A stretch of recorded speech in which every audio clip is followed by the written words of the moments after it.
What's up, vinyl community? Welcome back. This is HubTunes. I am Mike.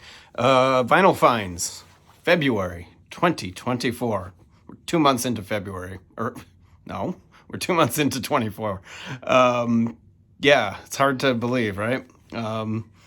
Seems like the holidays were just here, and yesterday in Chicago, we were at 76 degrees. I walked down by the beach, and people were like in bathing suits and running around playing volleyball, shirtless, and all the dogs were running around having a great time. And then the next day it was 22 degrees when I woke up. So yeah, typical weather in Chicago, I guess. It does that everywhere, though. Chicagoans like to claim that the weather changes in 5 minutes. It does that everywhere. It's not just Chicago. So anyway, spring is right around the corner. Super excited, looking forward to it. And yeah, so February, I got 8 records in February. That's pretty damn good for me. I say this, I've been saying this a lot in the last year. Just getting things under control, listening to more music that I already own, and listening to the stuff that I buy a lot more.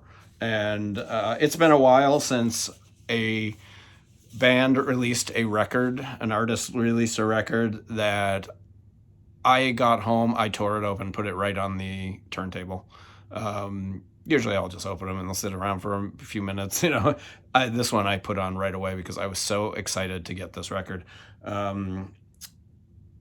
Couple people on Instagram told me about it. I didn't even know it came out, and it was limited to 500. So I was very lucky to get it. I got number 263 out of 500, and this is the Organic Pulse Ensemble. If you watched my favorite jazz artists who are actually alive video from this year, they had, I believe they were at like number 3, their release from last year. This is their latest release. It's a single disc this time around. The artwork's nice. The previous record was really beautiful. The artwork was gorgeous. The packaging was beautiful. This one's a little flimsy, and it was not cheap. But I put it on immediately when I got home, and I fell in love with it. It's a little more out there. It's spiritual jazz, but this one gets really out there. Their previous couple of releases, not so much. This one, from what I'm listening to so far, it does get a little out there, but I'm really digging it. I don't know if it's still available. My guess is it's sold out. So I'm sorry. But this is Organic Pulse Ensemble. It's called Zither Suite. So yeah, check it out if you can. I don't believe it's available for streaming yet, but it should be soon, I would think. This is a band I just adore. I saw them live last year. They are called the Ghost Funk Orchestra. This is their album, A Trip to the Moon. It is a band I've liked for quite some time. They're kind of a funky jazz rock band. They got a lot of members. I think there's like 8 people in the band. They're fun live. They're energetic. They got a female singer, but it's a lot of the songs are jam based.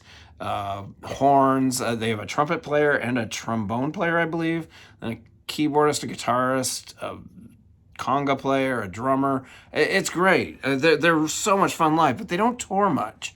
They say that it's very difficult for them to take everything on the road, and so they don't tour much. I believe they're from the Northern California area, because they do seem to hang out and play live there. This was supposed to be on some kind of moon marble. I don't think it is. I don't see anything. It is kind of like, I don't know. There is like a little purple marbling in there, but I was a little disappointed in that, but who cares? It sounds good. Interesting band, Ghost Funk Orchestra. I recommend checking them out. Their debut is really good. Their second album is really good. And then their previous one, the one that came out last year, is excellent. That's probably my favorite. So yeah, check them out. They're all good. They're all really good. But this is Ghost Funk Orchestra, A Trip to the Moon. This series is continuing, and this is another wonderful addition to the series. This is Can. live in Paris, 1973. This is a cool series. This is number 4. The first 2 were double record gatefolds. I think actually they might have been triple record gatefolds. Those 2, if you see them, grab them. They're on beautiful colored vinyl. I've talked about them in a couple of videos. They sound great. There is nothing to complain about those 2. The third one is a single record. I forget where that's live in. And they're all from right around the same time, 75, 76, 70. This is 73.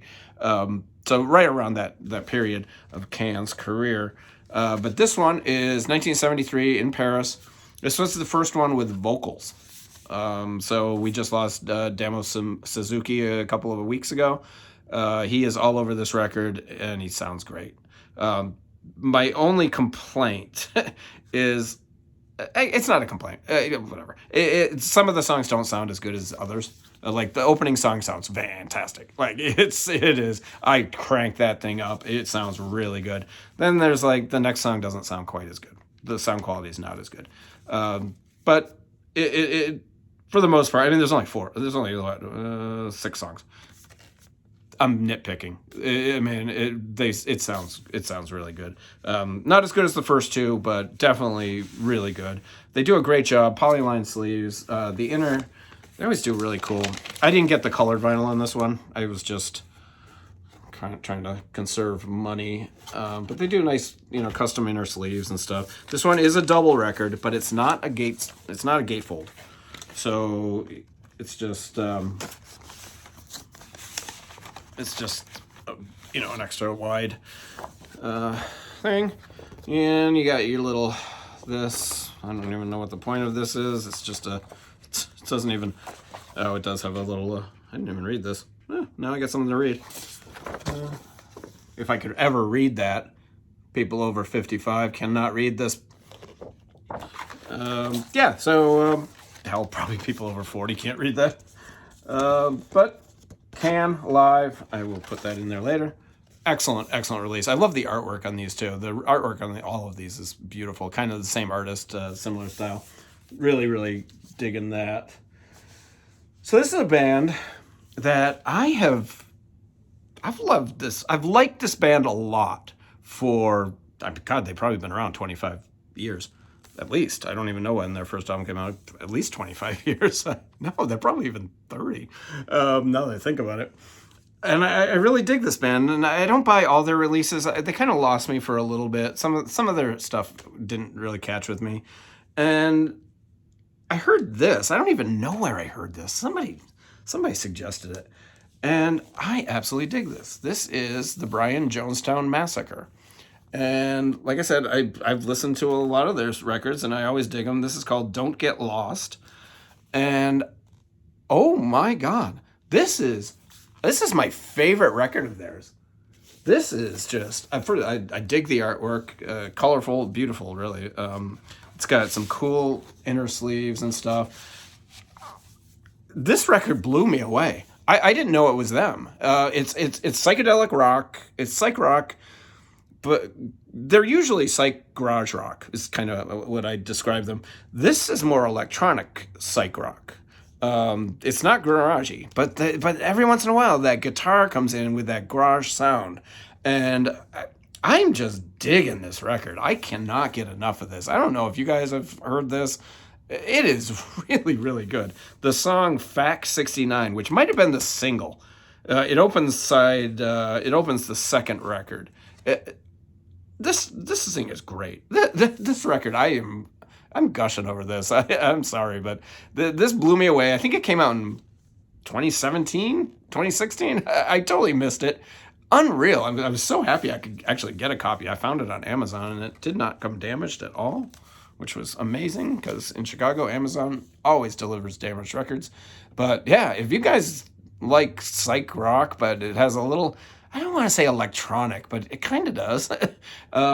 Check this out. This is definitely my favorite of all their records. Really good band. Brian Jonestown Massacre. Check it out, you guys. Stream it. I love it. Absolutely love it. So Jackpot Records has been putting out some serious heat lately, and this is one that man, I don't know. I just stumbled across this. I think somebody in the VC showed it and said, "Oh, the Jackpot released this." I don't think it's Kevin Gray. Kevin Gray has been cutting a lot of the, he did the meters. They released those 4 meters records recently, and they released the Booker T records. And I know he did all those. I don't know about this because this isn't part of a series. Those were a series of 4. This is just a one-off. But this is from Jackpot Records reissuing Mustafa ENT. Yep, Mustafa ENT. This is great, you guys. I'm showing some heat today. You know what? This is a good month. This is why I cut back, because I'm loving more of the stuff I buy. This month is a perfect example of this. This is Turkish psych funk from 1973. The album originally came out. It is rhythm and soul, it's blues, it's jazzy, it's funky, funky, funky. And it's all instrumental, and it's great. It's absolutely wonderful. You guys, I highly recommend this. It's just, that's him. And they got a nice, I guess that's him now, and that's him in 1973. Really nice essay about it. It's considered a masterpiece in Turkish psychedelic funk. It's been sampled by DJs all over the world. I'm not going to read it all to you, but guys, if you like funk, like instrumental funk, like if you like the Meters, if you like Booker T and the MGs, any bands like that, get this. I'm sure it's available. Find it and buy it and play it really, really loud to piss off your neighbors, because this thing is just fun. It's so much fun. Highly, highly recommend this, and it sounds really good for a record that was made in Turkey in 1973. You would think the tapes might not be good. Great, really, really good. This was a this was a throw. You know what? I'm going to show this first. I was sitting at our local bar a couple blocks away. I was sitting there one night, and a good friend of mine was there, and I was saying goodbye. He was saying goodbye, and he's like, "What?" He's like, "I'm going home. I'm going to be listening to some Sun Ra tonight." I was like, "Oh, I didn't know you liked Sun Ra." I like Sun Ra, but there's so much Sun Ra in his catalog. He has made so many albums. I would love to know how many albums this made. I mean, it's got to be hundreds. And I don't know where to begin. And every time I do pick something out, I don't like it. There's a lot of Sun Ra I don't like. It gets too out there. It's too weird. I need to not be so crazy. I don't know what I need out of my Sun Ra, but there's a lot of it I don't like. But then every once in a while, somebody I trust, somebody I know, will be like, "Oh, check this one out." Like Richard at Calvin Wazoo, he suggested a Sun Ra record. A couple of months ago, we went on a record crawl, and he got a Sun Ra record. I was like, "Oh, how was it?" I love that record. I love that. I forget the name. It's not, sorry. And yeah, so this guy is getting ready to leave, and he's like, "Yeah, I'm going to go listen to some Sun Ra." I was like, "What one?" "This one. Sorry for the glare, but that's the way it is." This is Lanquidity. Lanquidity. What the hell? Lanquidity. Ditty. You know how to pronounce it until you actually open your mouth, and then it just comes out in like marbles. But oh wow, this is a wonderful, wonderful record. It's got a little bit of vocals on a couple of songs, but more spiritual vocals, not like enunciated vocals. John Gilmore on tenor sax, Eddie Gale on trumpet, who is all over this. He's really, really good. There's some flugelhorn on here. There's everything on here, man. I'm not even going to name it. The flute. Dale Williams on guitar is terrific. Disco Kid on guitar. I was not familiar with Disco Kid, but this is a reissue. I don't know who did this. It is really hard to read. It's like, but Sun Ra, I highly recommend this also. Man, this is a terrific Sun Ra record. I've been playing it like crazy. The title track, the first song, the title track is the high point of the entire record. It is really good. Yeah, Sun Ra, Liquidity, Landquidity.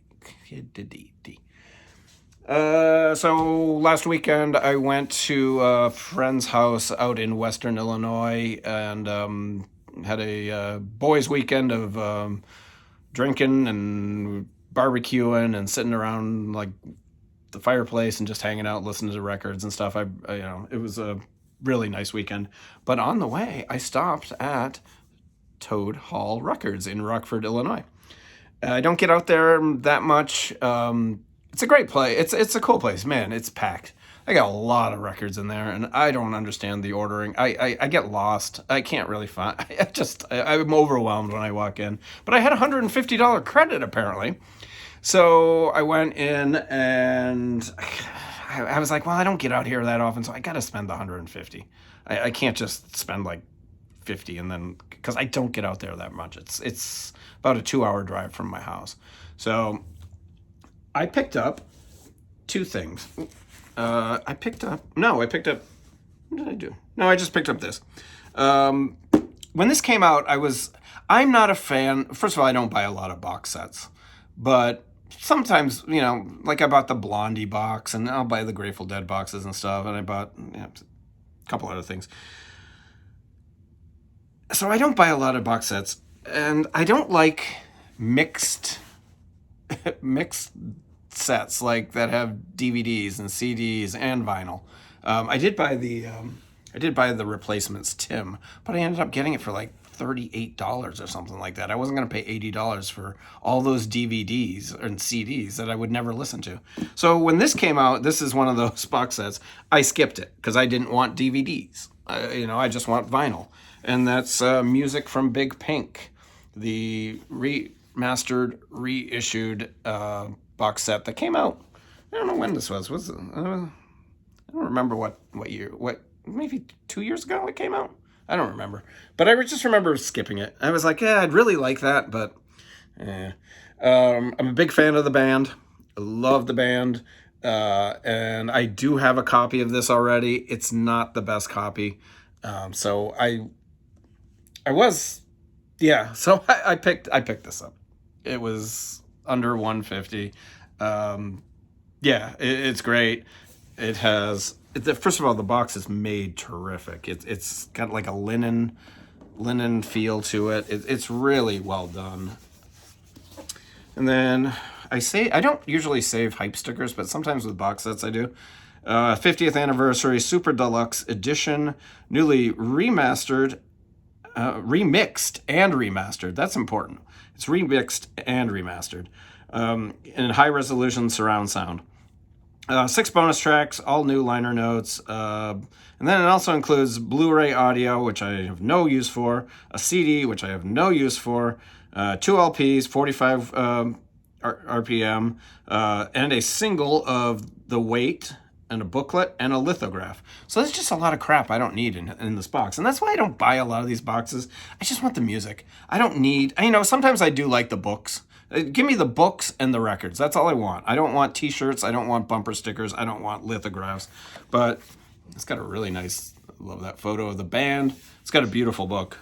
Really nice book. A lot of great photos. The book is excellent. And then it's got, I'll show you guys everything that's in here. It's got this, which is the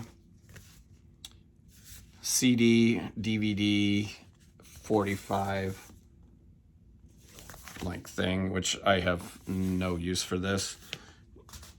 And then here's the lithograph. I did not open it because I have no use for it, so I'm just going to leave it closed. I'm sure they're beautiful. I'm sure they're really nice. They seem to be like album size cover things.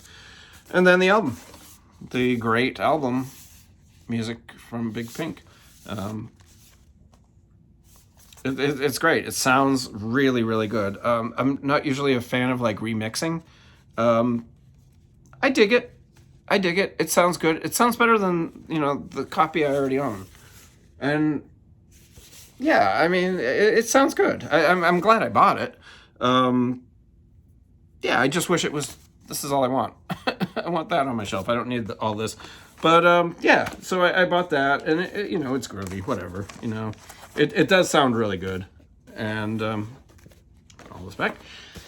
So then I had a few extra dollars, and I picked up this. This is, and I love this guy. This guy's such a good guitarist, and I feel like he's underrated. This is Ivan Boogaloo Joe Jones, and this one's called Black Whip. I have 3 of his other records. These are just fun party records, man. This guy could play some smoking guitar. Really good guitarist, and I love the artwork. Pretty groovy. There he is, Boogaloo Joe Jones. It's all covers for the most part. He does a cover of My Love, Freak Off. Does a great cover of Daniel to open the second side, the Elton John song. Then a great cover of A Ballad of Mad Dogs and Englishmen, the Leon, was it Leon Russell? Yeah. And then Crank Me Up. This is a party record. It's got Dave Hubbard on soprano sax, Bobby Knowles on organ. He's great on this. Ron Carter's on bass. Jimmy Johnson on percussion. Bud Kelly also on percussion. A really good record. It's a party record. It is one you put on and it's just funky and fun and really cool. And I got it super cheap. So I'm very pleased with this. Well, somebody wrote on it. That's a bummer. But cool stuff. Man, some heat. Some heat this month. I am, fuck yeah. Yeah, some great stuff. So we'll see what happens in March. You guys, thanks for putting up with this. And, I need to thank some people. I need to thank some people who donated to my St. Baldrick's cause. It is coming up this weekend. I have not shaved my head yet, but I am going to be. So, you know who you are. I don't want to call out names and stuff, but wow, you guys again. I'll probably do a standalone video, but you guys really blew me away. Thank you. I appreciate it. Bye.